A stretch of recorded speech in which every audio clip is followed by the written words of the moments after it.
Amis téléspectateurs, n'a dit au honneur, respect. Moi, c'est Ronald César, depuis la Voix de l'Amérique dans Washington, qui a invité à suivre discours président haïtien Michel Joseph Martelly fait dans l'Assemblée générale Nations Unies, mercredi 26 septembre 2012. Là.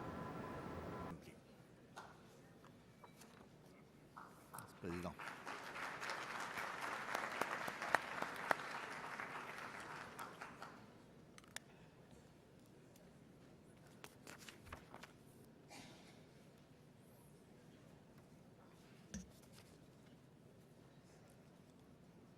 Monsieur le Président, Mesdames, Messieurs les chefs d'État et de gouvernement, distinguée assistance, je viens ici, Monsieur le Président de l'Assemblée générale, je viens ici, à cette 67e Assemblée générale des Nations unies, apporter, au nom du peuple haïtien, ma contribution au débat qui réunit aujourd'hui les représentants de tous les peuples du monde. Votre élection comme président de l'Assemblée est pour moi un message clair, celui que les petits États membres des Nations unies peuvent y jouer un grand rôle, apporter leur contribution à la paix, même dans un contexte mondial de morosité économique. Je voudrais, au nom de la délégation haïtienne, vous féliciter d'avoir suscité, encouragé ce débat qui, malheureusement, concerne nombre de membres de la grande famille des Nations unies. Permettez-moi aussi de rendre un hommage bien mérité à M. Ban Ki-moon, secrétaire général de l'organisation, pour le dynamisme, la sagesse, le discernement, la vision et le courage dont il fait montre plus d'une fois dans la gestion de situations internationales d'une extrême délicatesse. Qu'il soit également remercié de l'attention particulière qu'il accorde à Haïti, mon pays. Monsieur le Président, dans les intentions comme dans les faits, depuis mon accession au pouvoir, l'Haïti que je chéris essaie, avec des hauts, avec des bas, des succès sûrement, des faux pas parfois.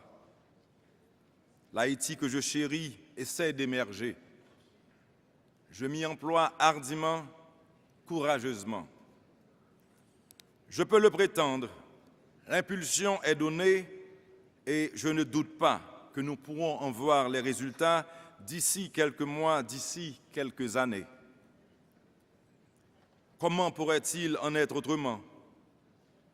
Car l'Haïti d'aujourd'hui, celle que j'ai pour mission de servir, a compris que tant qu'entre nous dureront les chicanes, tant qu'il y aura frustration, misère, sous-développement et inégalité, le monde en général, Haïti en particulier, ne sera jamais à l'abri de troubles et de disputes. Tant que les choses iront mal au cœur des nations, elles seront tentées de se tourner vers leurs voisins et de leur chercher querelle. Les exemples n'ont pas manqué tout au long de l'histoire du monde, tout au long des siècles. C'est pour cela que nous disons aujourd'hui que s'il est opportun de rechercher des solutions pacifiques aux différends internationaux, il est peut-être plus judicieux de chercher à les prévenir. Et je répète, s'il est opportun de rechercher des solutions pacifiques aux différends internationaux, il est peut-être plus judicieux de chercher à les prévenir.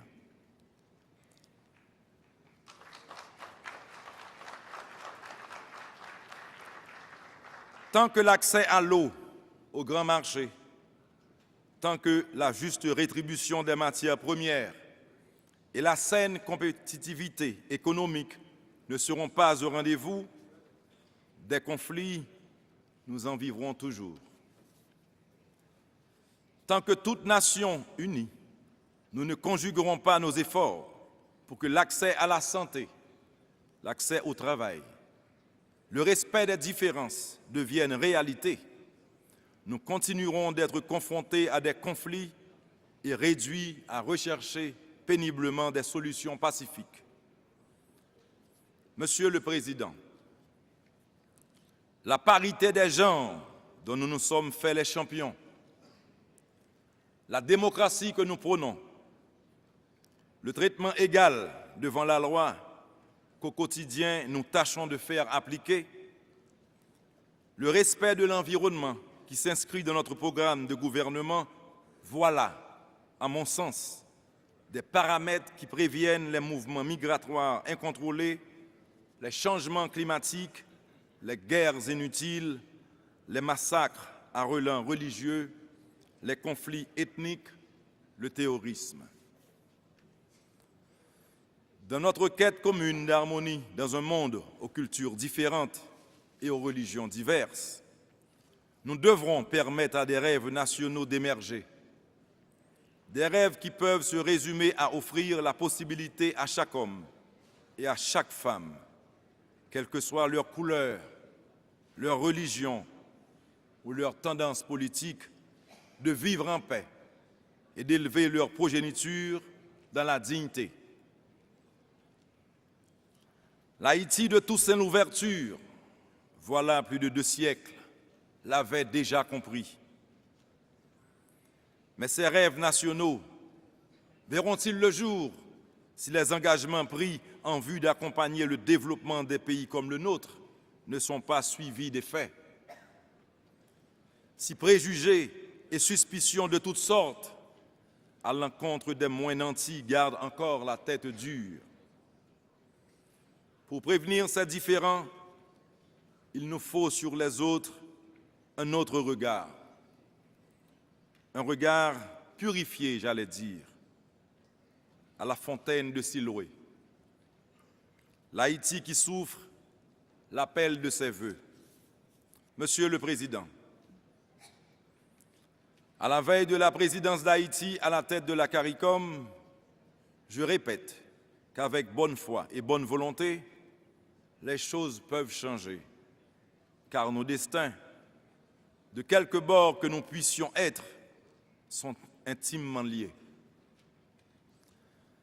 Dans un monde où la tendance globale est la constitution de grands blocs économiques et sociaux, les grands ne pourront demeurer grands que s'ils savent transformer la pluralité des enfants de la planète en une seule et grande famille sociale et économique, respectueuse des traditions culturelles et religieuses des uns et des autres, sans exclusion ni exclusive.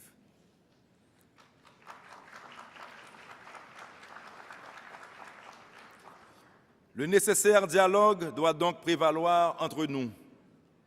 Pas ces dialogues de sourds auxquels nous assistons impuissants depuis des décennies, mais de vrais échanges et négociations qui seuls peuvent mettre un terme à ces interminables conflits qui ne cessent d'endeuiller les familles et veulent troubler la paix du monde. Monsieur le Président, l'histoire nous a appris qu'il n'y avait pas de justice et d'égalité dans les relations internationales. L'histoire nous a appris que chaque nation cherchait son intérêt propre. La création des Nations Unies a allumé chez les peuples l'espoir que les choses pouvaient être différentes. Il ne faut pas laisser mourir cette flamme. Dans n'importe quelle famille en général, dans celle des Nations Unies en particulier, il ne saurait y avoir des grands et des petits, des géants et des nains, mais des êtres égaux qui ont des intérêts à défendre, des opinions à faire valoir, sur la base d'une relation tournée vers l'avenir, une relation empreinte de liberté, d'égalité, de fraternité et de recherche du bonheur pour tous.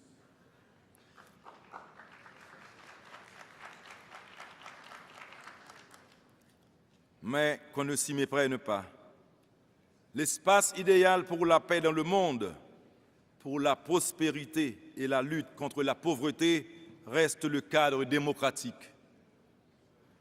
Haïti, sous mon leadership, l'a compris et s'y emploie activement, en renforçant les institutions locales réputées faibles ou jugées inopérantes. Haïti l'a compris. Elle a compris que seule la démocratie vécue peut apporter la stabilité. Cette condition préalable est indispensable à toute politique de développement. Monsieur le Président,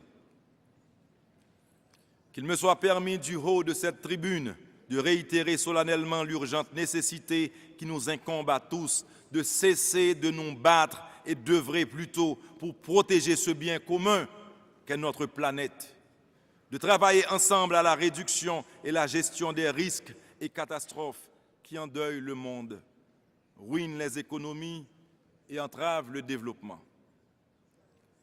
À vous, mes pères, leaders du monde, je veux rappeler que nos populations respectives nous ont choisis et nous ont mandatés pour que nous leur construisions un monde meilleur, un monde où personne ne sera laissé pour compte, un monde où nos enfants pourront enfin grandir en paix. Et me viennent à l'idée ces mots de Victor Hugo prononcés au Congrès de la paix en 1847.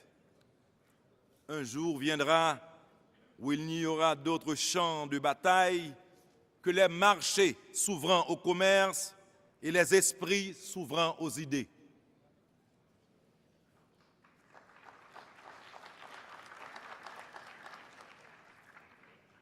Tels sont les vœux que je formule pour l'Assemblée des Nations.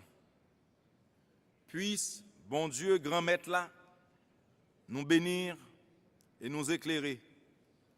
Bénir cette ville de New York qui nous accueille si chaleureusement et nous fournir sagesse et discernement pour un monde plus beau, un monde plus juste. Merci.